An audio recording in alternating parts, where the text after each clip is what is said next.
The vast Imperial flagship Dominion emerged from hyperspace at the edge of the Sol system, its massive hull gleaming against the backdrop of distant stars. Admiral Vorn stood on the command bridge, looking out at the small blue-green planet that would soon become the newest addition to the Galactic Empire's ever-expanding territory. "Status report," Admiral Vorn demanded, his voice echoing across the bridge. "All systems nominal, Admiral. The fleet has successfully transitioned into real space.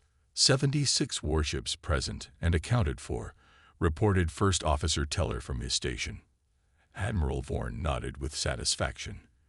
This was a standard operation, one the Empire had performed countless times before. Arrive at an underdeveloped world, demonstrate overwhelming force, and watch as the primitives quickly surrendered. Some planets resisted briefly, but none had ever presented any real challenge to Imperial might. Begin standard first contact protocol. Broadcast our arrival message on all frequencies their primitive communication systems might detect, Vorn ordered. The communications officer nodded and began the transmission. The standard message was simple. The Galactic Empire had arrived, resistance was futile, and immediate surrender would ensure minimal casualties during the integration process. What happened next was anything but standard. Instead of the expected fearful response or panicked diplomatic pleas, a clear, calm transmission came through on all Imperial channels simultaneously. "This is Commander Jackson of the Earth Defense Forces. By unanimous decision of Earth's United Council, the Galactic Empire is hereby denied entry to Earth and all territories under human protection. Any breach of this directive will be considered an act of war." The bridge fell silent. Officers exchanged confused glances. Admiral Vorn's face darkened with anger and disbelief. "They're rejecting our arrival?" First Officer Teller asked, bewildered. "No planet has ever." "Play the rest of the message," Vorn snapped. The transmission continued, but now images began to appear on the main view screen. Detailed documentation of Imperial actions on other worlds, the strip mining of Keltor IV, the enslavement of the Nubian people, the complete ecological collapse of the Vega system after Imperial resource extraction. "We have studied your empire for decades," Commander Jackson's voice continued.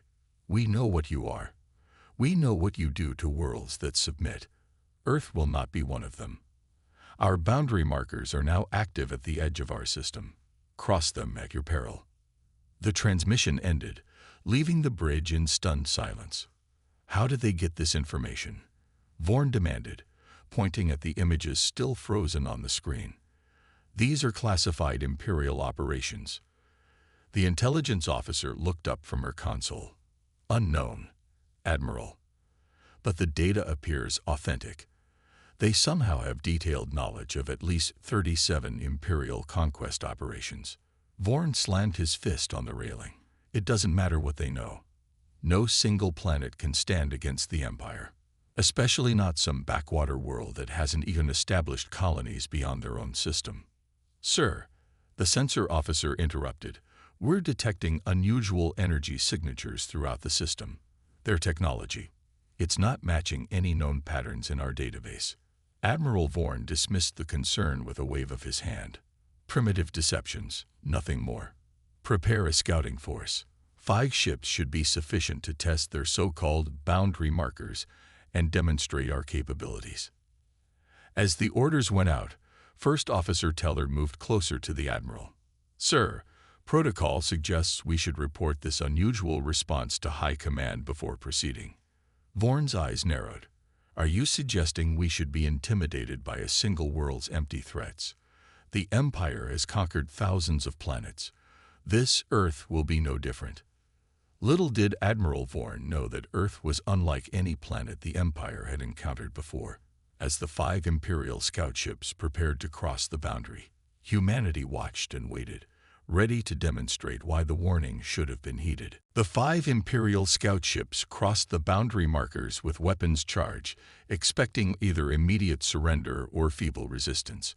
What they encountered instead left the Imperial commanders speechless. The moment the lead scout ship Predator crossed the invisible line, its engines simply shut down. No explosion, no dramatic battle. The ship's systems just went quiet. The same happened to the other 4 vessels in rapid succession. "Status report," shouted Captain Merrick aboard the now drifting Predator. Panic edged into his voice as the ship's lights dimmed and switched to emergency power. "Sir, all main systems are offline," replied his engineer.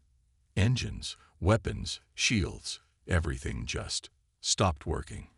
But life support and basic functions remain operational." On the Imperial flagship Dominion, Admiral Vorn watched with growing rage as his scout ships hung helpless in space. "What happened?" he demanded. "Were they attacked?" "No energy weapons detected, sir," the sensor officer replied, confusion evident in her voice. "No projectiles, no radiation, nothing we can identify. They just stopped." As the Imperial crew struggled to understand what had happened, a communication came through on all channels. The face of Commander Jackson appeared on screen, calm and collected. "Admiral Vorn, your ships have violated our boundary. As you can see, we have disabled them without destroying them or harming their crews. Consider this a demonstration of restraint, not weakness. Your vessels will be returned to you intact once you withdraw your fleet beyond our markers." Vorn's face twisted with fury. "What technology is this? How are you interfering with our ships?" Commander Jackson simply replied, "That's not important. What matters is that you understand Earth is not defenseless. We have no interest in conquest or conflict, but we will protect ourselves. You have 12 hours to withdraw your fleet." The transmission ended abruptly. Back on Earth, in the underground command center beneath the Himalayan mountains, Commander Jackson turned to his team of scientists and military advisors. "They'll send probe drones next," said Dr. Lopes, the head of Earth's Xenotechnology Division. "Standard Imperial protocol when confronted with unknown defenses." Jackson nodded. "Let them. The more they learn about us, the more likely they are to reconsider their position." Defense Minister Chen looked worried. "But should we reveal so much of our capabilities?" "We're revealing exactly what we want them to see," replied Jackson. "No more, no less." Admiral Vorn did exactly as Earth predicted. Within hours, dozens of small, unmanned probe drones were launched toward the planet, programmed to evade detection and gather intelligence. The Empire's leading xenobiologist, Dr. Reese, monitored the incoming data with growing concern. "Admiral, you need to see this," she said, pulling up images on the main screen. The footage showed Earth's cities, but they were unlike anything the Empire had encountered before. While most developing worlds built their civilizations in predictable patterns based on available resources, Earth's development seemed chaotic and wildly divergent. "Their technology doesn't follow the standard evolutionary path," Dr. Reese explained. "Most species develop technologies in a predictable sequence, but humans have jumped around. They've advanced their communication and computing systems far beyond what their energy technology should allow. Their weapon systems utilize principles we've never even researched." "How is this possible?" Vorn demanded. "It appears they developed in complete isolation," Reese continued. "Without access to Imperial standardized knowledge, they found their own solutions to technological problems, solutions we never considered." Admiral Vorn studied the images with growing unease. The data showed a planet that had been at war with itself for most of its history. The humans had refined the art of conflict against themselves for thousands of years. "Sir," the intelligence officer interrupted, "we've detected something alarming. The humans appear to have weapons platforms hidden throughout their system, but they're unlike anything in our database." For the first time, Admiral Vorn felt a flicker of doubt. This wasn't the primitive world he had expected. This was something new, something potentially dangerous. "Send the data to High Command," he ordered, "and prepare the battle fleet. It's time to show these humans the true might of the Empire." Admiral Vorn paced the command deck of the Dominion, his patience wearing thin as the 12-hour deadline approached. The Empire had never negotiated with primitive worlds. They conquered them. Period. Sir, High Command has reviewed our data and approved a limited military response, reported Communications Officer Dax. They've authorized the use of the 3rd Battle Group to demonstrate Imperial superiority. A thin smile spread across Vorn's face. Excellent. Prepare 20 warships for immediate deployment. Target their orbital defenses first, then their major military installations. First Officer Teller approached cautiously. Admiral, the probe data suggests their technology is unpredictable. Perhaps we should. Enough. Vorn snapped. One planet against the might of the Empire. The outcome is inevitable. They caught us by surprise once. It won't happen again. As the deadline expired, 20 Imperial warships formed up in attack formation. Their hulls gleamed with deadly purpose as they accelerated toward Earth's boundary markers. All ships, commence attack pattern Delta, Vorn commanded. Breach their boundary and target their orbital platforms. Let's show these humans what real power looks like. The Imperial vessels surged forward, their engines glowing with fierce energy as they crossed the invisible line that marked Earth's territory. For 3 tense seconds, nothing happened. We've breached their boundary, announced the tactical officer. No response from. His words died in his throat as a strange shimmer appeared in space around the Imperial battle group. It wasn't an explosion or an energy weapon. It looked more like heat distortion on a summer day, rippling through the vacuum of space. On the command bridge of the Dominion, the sensor arrays went wild. "What is that?" demanded Vorn, pointing at the view screen. Before anyone could answer, the communication system crackled to life. "Imperial vessels, you have entered Earth-protected space against explicit warnings. Stand down immediately." Vorn ignored the message. "All ships, open fire. Target their defense platforms." The Imperial warships fired in unison, deadly energy beams lancing toward Earth. But instead of hitting their targets, the beams curved and twisted in space, bending away from their intended paths. "Direct hit on." "Nothing, sir," reported the tactical officer, confusion evident in his voice. "The weapons fire just didn't go where it was supposed to." Before Vorn could respond, something unprecedented happened. The space around his battle group seemed to thicken, as if becoming more viscous. The Imperial ships began to slow, their engines straining against some invisible force. "Engine output at maximum, but we're losing momentum," reported an officer, panic edging into his voice. "It's like we're trying to move through solid matter." One by one, the Imperial ships ground to a complete halt, suspended in space as if caught in invisible amber. Their engines roared at full power but produced no movement. "What is this?" Vorn shouted. "Some kind of tractor beam." Dr. Reese shook her head in astonishment. "No, Admiral. This is something else entirely. They've somehow altered the properties of space itself around our vessels." On the main view screen, Commander Jackson's face appeared again. The human didn't look angry or triumphant, just resolute. "Admiral Vorn, you were warned. Your battle group is now immobilized in what we call the space-time bubble. Your weapons cannot target correctly within this field, and your engines cannot generate forward momentum. Your ships and crews remain unharmed, but completely neutralized." Vorn slammed his fist on the console. "This is impossible. Release my ships immediately." "We will release your vessels and allow them safe passage back to your fleet," Jackson continued calmly. "Consider this our final warning. The next incursion will be met with more permanent measures." In the observation lounge of Earth's Lunar Command Center, General Martinez watched the confrontation unfold with grim satisfaction. "Space-time manipulation field working perfectly," reported a technician. "All 20 Imperial warships contained." Martinez nodded. "Send the release command. Let them limp back to their fleet." A junior officer looked up from her station. "Sir, do you think they'll finally take the hint and leave?" Martinez's expression darkened. No, Lieutenant. I think they're just getting started. So are we. As the Imperial warships retreated in disarray, Earth's defense forces went to full alert. The real battle was yet to come. The Imperial Council chamber buzzed with tension as Admiral Vorn stood before the holographic projections of the 12 High Counselors. His recent failure against Earth had become the talk of the Empire. "You lost 20 warships without inflicting a single casualty," demanded High Counselor Grax, his voice dripping with disdain.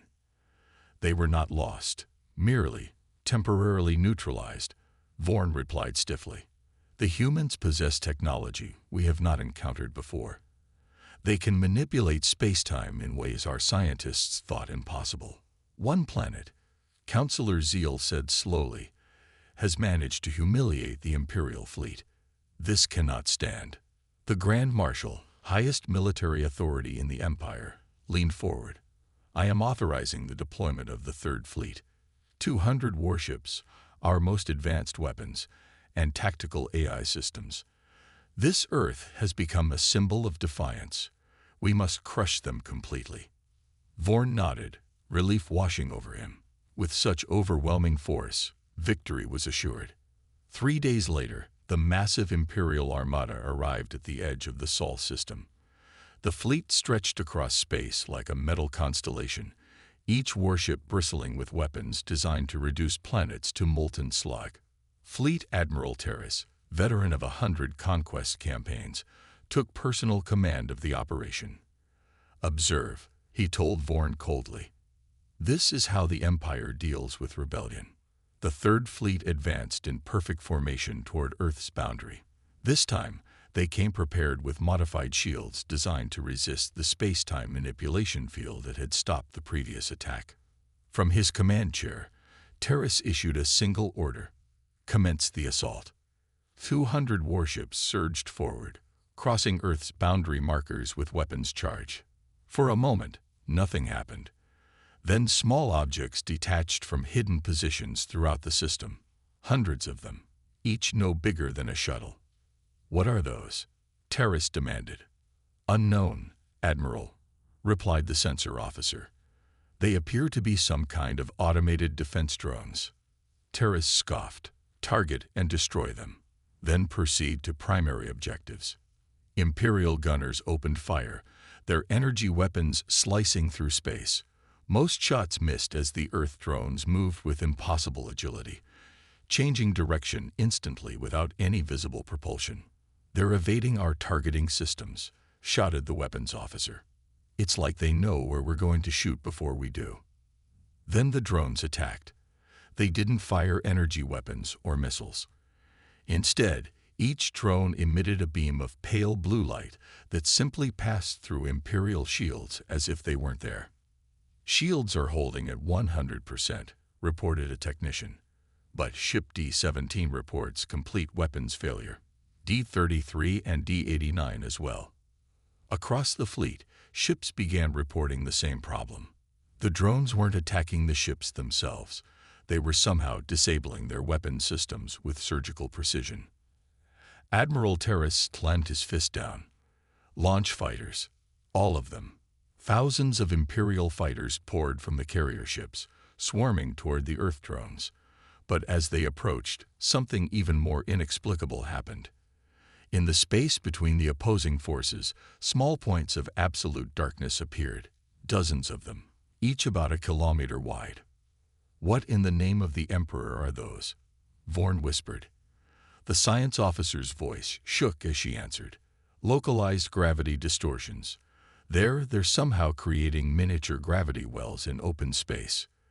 The effects were immediate and catastrophic. Imperial fighters were pulled off course, smashing into each other or being crushed by the intense gravitational forces. Larger warships groaned as their hulls strained against the pull. 3 Imperial destroyers ventured too close to the gravity wells and were literally torn apart, their structures unable to withstand the enormous stresses. "Retreat," Terrace finally ordered, his face ashen. "All ships, full reverse. Get clear of their weapons range." As the Imperial fleet scrambled to withdraw, Earth made no attempt to pursue. They simply held their position, their strange weapons deactivating once the threat had passed. The battle had lasted less than an hour. The mighty Third Fleet, pride of the Empire, retreated in disarray, having lost 67 ships and thousands of fighters without destroying a single Earth vessel. On the bridge of his flagship, Admiral Terrace stared at the tactical display in shocked silence. For the first time in his long career, he had no idea what to do next. The Imperial Grand Council chamber had never been so quiet. 12 of the most powerful beings in the galaxy sat in stunned silence as they reviewed the battle footage from the Third Fleet disaster. 200 advanced warships had been dispatched to subdue a single planet. 67 of those ships would never return. Grand Councilor Dren finally broke the silence. In 8,000 years, no force has ever defeated an Imperial battle fleet of this size. The humans didn't just defeat us, Fleet Admiral Terrace said, his voice hollow. They humiliated us. They could have destroyed the entire fleet, but they chose not to. They simply disabled our weapons and let us retreat. The Emperor himself, rarely present at council meetings, leaned forward in his obsidian throne. I want to know everything about these humans, not their technology, their nature.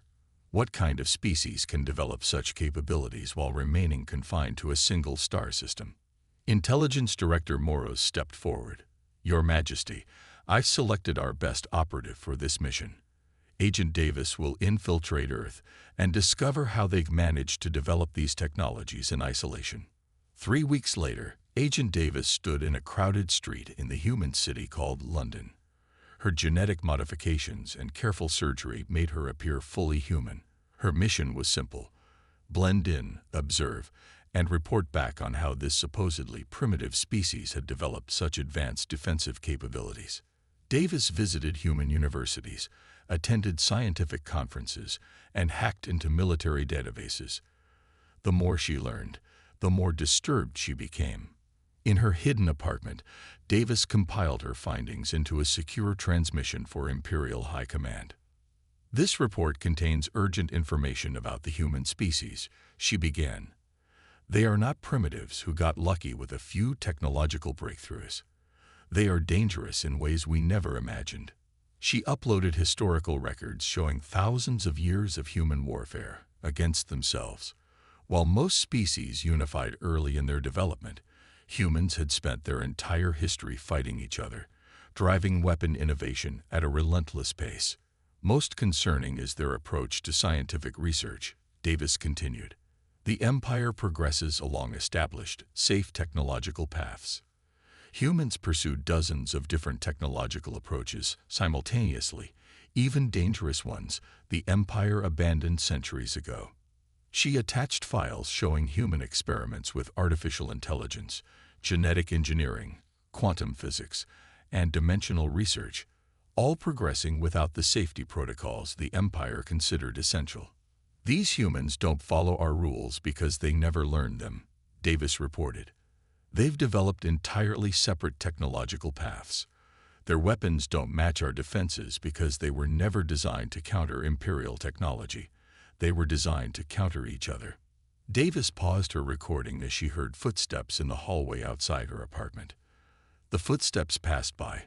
She continued, more quietly now. Most disturbing of all is their psychology. They are simultaneously more aggressive and more cooperative than any species we've encountered. They will fight to the death over trivial differences, yet unite instantly against external threats. She uploaded brain scan comparisons between humans and other galactic species, highlighting unusual patterns in the human amygdala and frontal cortex. In short, humans evolved as tribal, territorial predators with an extraordinary capacity for both violence and cooperation. They think differently than we do. They see threats where we see opportunities. They imagine dangers we would never consider. Davis heard the footsteps return, stopping outside her door. She quickly finished her report. My recommendation is immediate withdrawal from the Sol system. Humans are not simply another species to be conquered. They err. The door burst open. Commander Jackson stood there with 4 armed soldiers. "Agent Davis," he said calmly. "Or should I say, Imperial Intelligence Operative Kilovorn. We've been expecting you." Davis stared in shock. "How did you? Did you really think we wouldn't recognize Imperial genetic modifications? We've been studying your kind for decades." Jackson gestured to the soldiers. "Please come with us. There's something we'd like to show you before you finish your report to your superiors." As Davis was led away, she realized with growing horror that the humans had been 3 steps ahead the entire time. The Empire wasn't investigating them. They were being investigated by Earth. The Imperial War Council gathered in the massive Strategic Command Center aboard the Emperor's Fist, the largest battleship ever constructed. Over 7 kilometers long, it carried enough firepower to reduce an entire planet to molten slag. If Earth wouldn't submit to Imperial rule, they would make an example of it. "Our agent on Earth has gone silent," Intelligence Director Moros informed the assembled commanders. "We must assume she has been captured or killed." However, her last report was disturbing. Fleet Admiral Krell, newly appointed after Terrace's disgrace, waved dismissively. "One agent's observations don't change our strategic position. We are the Empire. We have conquered 10,000 worlds. This Earth is just one planet, a planet that destroyed 67 of our most advanced warships." General Vex reminded him quietly. The Emperor's hologram appeared in the center of the room, casting an eerie blue glow over the assembled military leaders. "I have authorized the deployment of the Grand Armada," he announced. 2,000 warships, including the Planet Killer. Earth will submit or be destroyed. As the commanders began discussing invasion strategies, an officer rushed into the room. "Your Majesty, we're detecting an unidentified vessel approaching at high speed." "Destroy it," ordered Admiral Krell. "Sir, it's broadcasting on all Imperial frequencies. They're requesting a diplomatic meeting." The room fell silent. "Put it on screen," the Emperor commanded. The main display activated, showing a single, sleek vessel unlike any Imperial design. It was smaller than even their scout ships, yet it had somehow traveled faster than any Imperial craft. "This is Commander Jackson of Earth," came the now familiar voice. "We request permission to send a diplomatic delegation to discuss terms." Admiral Krell laughed. "They want to surrender. They've heard about the Grand Armada." "Permission granted," the Emperor said, ignoring Krell. "But be warned, Commander, any treachery will result in the immediate destruction of your planet." 2 hours later, Commander Jackson and a small team of humans stood in the vast Imperial throne room. With them was Agent Davis, looking uncomfortable but unharmed. "You've captured our agent," the Emperor noted coldly. "We invited her to join our delegation," Jackson corrected. "She has seen what we want you to see." Davis stepped forward. "Your Majesty, what I've discovered changes everything we thought we knew about Earth." She activated a small device, projecting images into the air.